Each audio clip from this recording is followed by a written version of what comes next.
Thank you very much. And I would like to start my presentation with a short question and ask you, who of you is at least partly involved in the scouting and recruitment process of your club? Only a very few, which is all right. But before we can speak about player development, I briefly want to speak about player selection. And I want you to read the conclusion of this scouting report.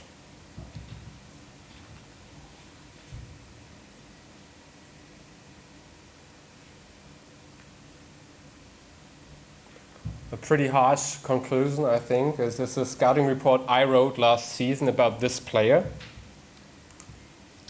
Kristoffer Peterson, he's 26-year-old, a right-footed left winger from who was signed by the FC Liverpool when he was 17 and tried to make it there in the academy. He didn't came through, and then he went to the Netherlands, and he had his breakout season in 2017-2019 with Heracles Almelo. And then Swansea City signed him in 2019, and he tried it again over here, and he didn't make it. So in summer of 2020, he was on the market, and Swansea City tried to sell him. You read my scouting report. I made myself really clear. So guess what happened? We gave him a 3-year deal. So I think this tells you a lot about my influence in the scouting and recruitment process.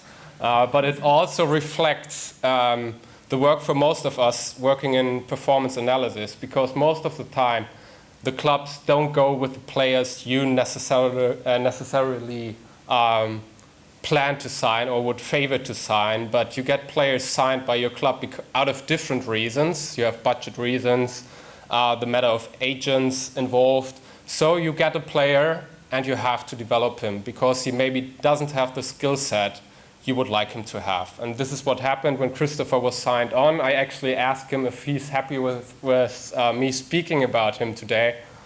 He's a really relaxed guy. He was fine with it. So let's see how he did in one of the first games he played for us.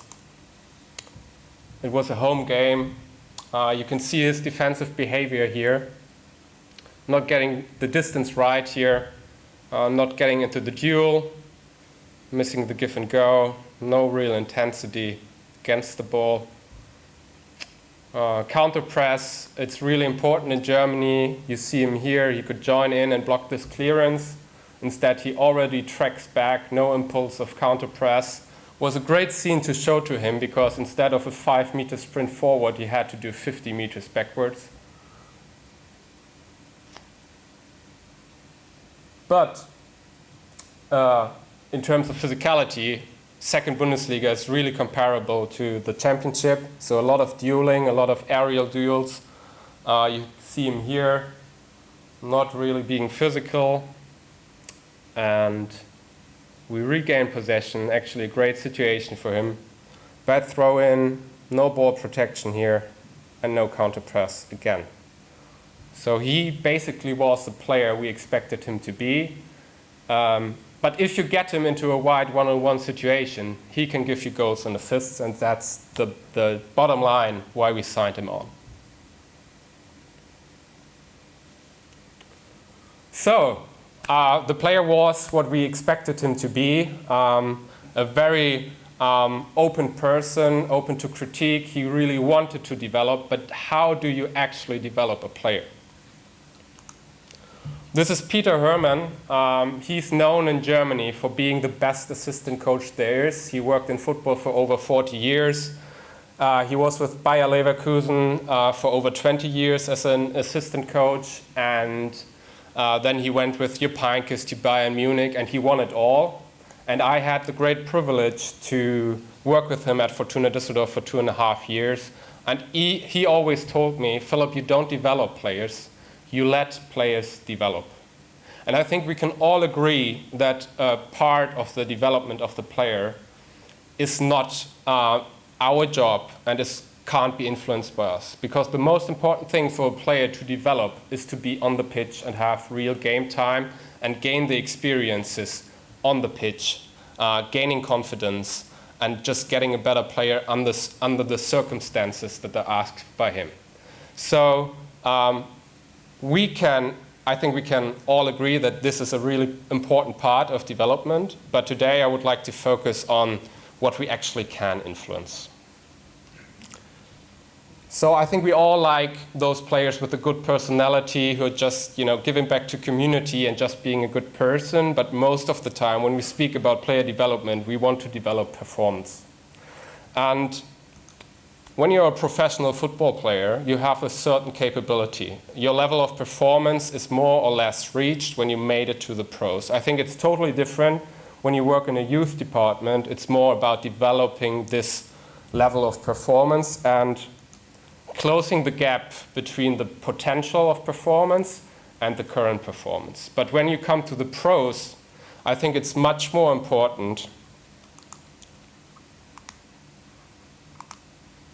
that you have a consistent level of performance. So for me, player development is actually developing performance consistency for a player.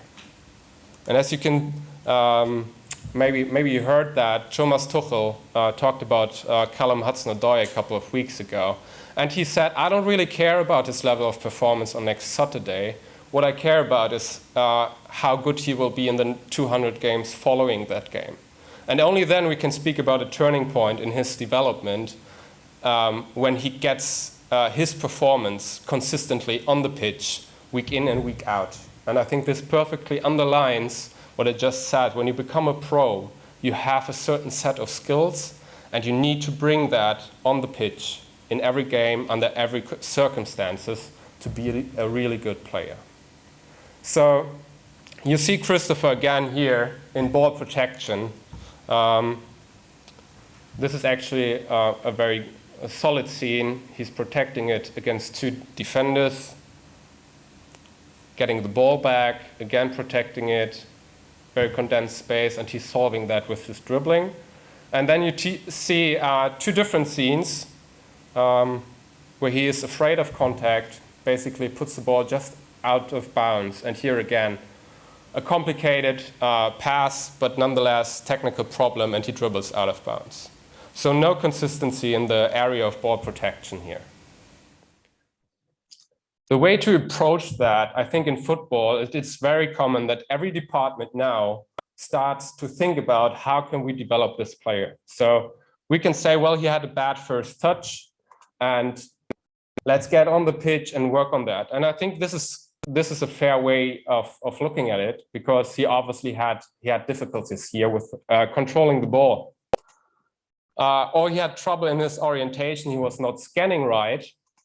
Philipp, sit down with him and have a video analysis and show him that he was not scanning at the right rate. He was not knowing what's happening around him. So that is the reason why his ball protection was not good. Or I think everybody of us knows a coach who just breaks it down to determination. He was just not playing with the right aggression to protect the ball and winning the duel. He has to sit down with a mental coach and work on his mindset and his aggressiveness. Or you even break it down one more and say, well, he's just not strong enough for winning those duels. Send him into the weight room. He has to gain some muscles to win those duels. I think this is how many clubs have been working in the last years, and not only in football, but in other sports as well. I would like us to rethink that. Of course, if you want to develop your first touch, you have to be out there on the pitch. No way around it. You have to have the right training drills to develop that. But I can also help you with video analysis to improve on the first touch. There's a really famous book about the inner game of tennis by Timothy Galway, and he speaks about the constant dialogue between your conscious mind and your unconscious mind. And I truly believe that he is right, that when you want to improve your technical abilities, you don't do it by thinking about it. You have to have a natural learning experiences in order to improve. So one of the best ways for your natural learning ability to learn is actually to visualize it, because our brain works great with visualizations. I'm sorry, my English sometimes. Visualizations to actually see what went wrong. And on the other hand, see what really was good. and to learn from your different body languages, your different body shapes, what actually works for you, and bring that back on the football pitch. And the mental coach can help you as well. I think everybody of us has been on a football pitch at some point of his career before he moved into analyzing that. And you can have an internal focus and talk to you in your head, what a bad player you are, where you're actually heading, what am I doing, and then you can't have a good first touch. Your focus has to be externally, you have to see the game, you have to not think about your first touch to actually get clear. So your mental coach can help you with that. And in the end, it's about physical attributes as well. Adam showed greatly how you can contextualize your sprinting data with the event data. And then you can say, well, he had a 60-meter sprint before this first touch. The intensity was really high. How did he actually went into the game? Has he some trouble with his ankle? Maybe not the flexibility. Kristoffer has a constant topic with his right knee. So there are great performances and there are really poor performances just because he's feeling it to his right knee. So I want us to rethink the linear development and try to look at a football problem from a holistic perspective. And this is true for the orientation, determination, and strength as well. So everywhere you have to bring it all together. And actually, I want us to rethink not only this process, but the way we look at football actions in total. In 2017, we had a performance analyst conference by the DFB about how a player actually plays the game. And the process is every time for every player the same. And it really changed my mind how I look or how I see the game of football and the individual player. Because everything on the football pitch starts with perceiving the situation. And you do that, but with all your 5 senses. Obviously, with your eyes, it's the most important one. We're going to see that in a short period of time about the scanning and how important the scanning is.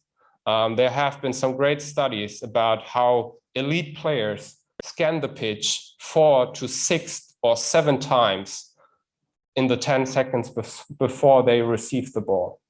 So they are constantly checking around. I think Frank Lampard is one of the most known players to do that, like ridiculously often before he receives the ball. And that's why he made such good decisions on the pitch.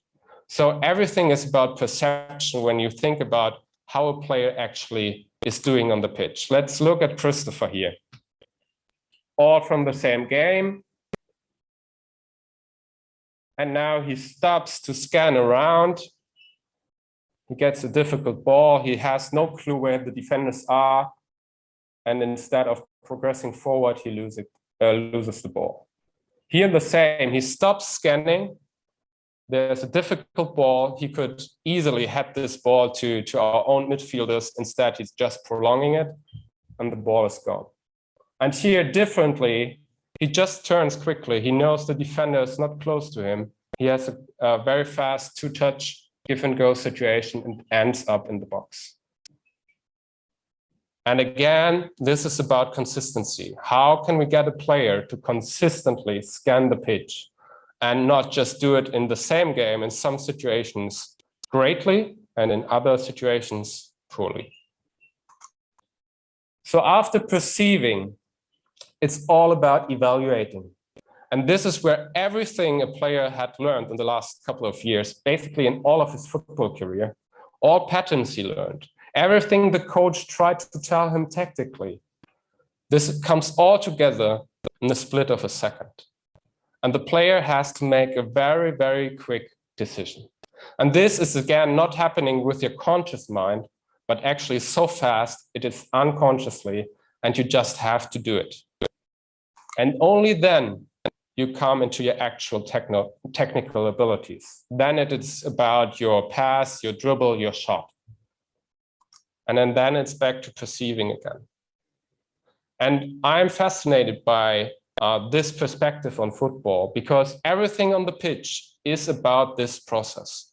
Even when I decide as a player to take one step and try to open up for a passing lane, This is about perception, evaluating, deciding, and then acting. Every little piece of movement you make on the pitch is part of this process. And to emphasize that, let's look at the situation Kristoffer had against Schalke 04. So he's in the box, the cross is coming in, ball's getting deflected. He has to see 4 defenders, see the ball in the 3D space and make a decision now. He perceives, evaluates, and decides, and then he has his movement. We see that from a different angle now. And you see how complex that is.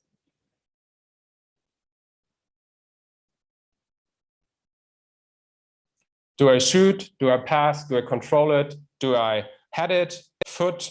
Which foot? And he has made a decision, bad touch, what now?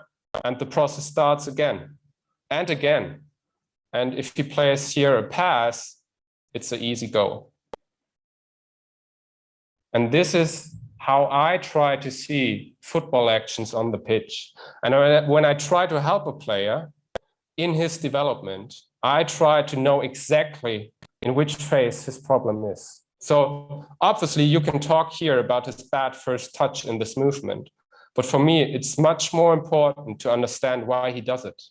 And has he been concentrated? And what is actually the mental part behind it? Because he was subbed in this game against Schalke 04, and he gave us a great spark of energy. He was so focused. He wanted to turn this game around. And this is why he had really good actions on the pitch. So I think maybe some of you are curious how Kristoffer is actually doing in his second season with us. I think he's doing really good. He developed in quite a few game situations. He's trying to be active in all phases. And if you compare that to the first scene, I think it's a great development. Getting the distance right here, thinking about what the coach told him, not to step out here. Short scanning activity, protecting the ball here. Dribbling out, that is the way he solves situation. Again, a short scanning, receiving it, protecting it, getting rid of it, trying to be an option. And now there's some room for development. He kind of switches out of the game. I would like him to now be active and join into the box and not wait for the ball in a wide situation. But he's still a great one-on-one wide player. He can create crosses, he can create shots. Unfortunately, he was not so lucky with his final action of crossing and shooting so far this season. And I again want to emphasize this scanning activity as a crucial part of your performance. You saw those 2 terrible scenes from ball protection. Now look at this scene for the second half. He's scanning once, twice, and a third time. He knows the defender is not there. He can open up. He has some space. He dribbles in. And instead of only being a wide player, he has a perfect path through the lines, and we score of it. And he can score goals out of counter press now, in some situations at least. Reading the situation right, knowing that this was a pressing signal for us, and then creating their own goal here. So although his output in the season is not really not the way we wanted it to be, I think if you look at the details, he developed in each of the game phases because he is open to learning, and we try to bring it all together holistically as a club. And I work really closely with our mental coach, obviously with our head coach, to try to help Kristoffer to reach a level of consistency. So to come to a conclusion, Ralf Rangnick, the former manager of RB Leipzig and TSG Hoffenheim, he recently said, the performance of a player is like a puzzle with maybe 100 pieces to put together. And I think this is a great metaphor, not only of player performance, but of player development as well. Because we need to be experts in our line of work, but then we need to start to collaborate with every other team member, every other staff member, and try to bring it all together. Because player development means developing player consistency by looking at football from all angles available. Thank you very much.